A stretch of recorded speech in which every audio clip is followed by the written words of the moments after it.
जनतेच्या मनातले बाबू पाटे आमदार आहेत. आता जिल्हा परिषद निवडणूक पुढ्यात आहे. जेपी लढवायची का 29ला आमदार व्हायचे? साहेब, काम केलं पाहिजे, काम करत राहिलं पाहिजे. सर्वसामान्य लोकांनी जो विश्वास टाकलाय, आज मी उपसरपंच म्हणून काम करतो तर मी नारायणगावसाठी 24 तास दिले पाहिजे. पुढच्या भविष्यातल्या ज्या काही संधी असतील, सर्वसामान्य लोकांनी एकदा ठरवलं तर आपण आता पाहिलं, शरददादा सर्वसामान्य लोकांनी ठरवलं, कोणी मोठा माणूस नाही, पक्ष नाही, तरी सुद्धा ते आमदार झाले.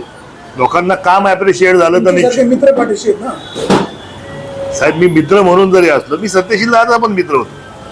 मी काम करताना माझ्यासारखे मित्र जरी बरोबर असले तर मी माझ्या भूमिका प्रामाणिकपणे मांडल्या, प्रामाणिकपणे माझ्यावर.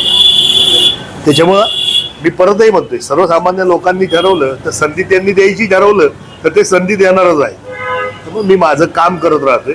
मी सातत्याने काम करणारा माणूस आहे आणि मी ते करत राहतो. जुन्नरचे आमदार होण्याचं स्वप्न एकदा आहे. साहेब, मी परतही म्हणतोय, नारायणगावकर किंवा जुन्नरकरांनी बघा साहेब, आमदार की किंवा अजूनही काही मोठं असणं काही गैर नाही, परंतु त्यासाठी तिथपर्यंतचे प्रयास करणं गरजेचं आहे. ते प्रयास आपण करायला पाहिजे. लोकांनी ठरवायचं मग काय करायचंय, काय नाही करायचं. त्यांना भावलं तर ते निश्चित स्वरूपात करतील, त्यांना नाही भावलं आपलं काम तर ते घरीही बसवतील. त्यामुळे तो काही विषय नाही, आपण आपलं काम करत राहिलं पाहिजे.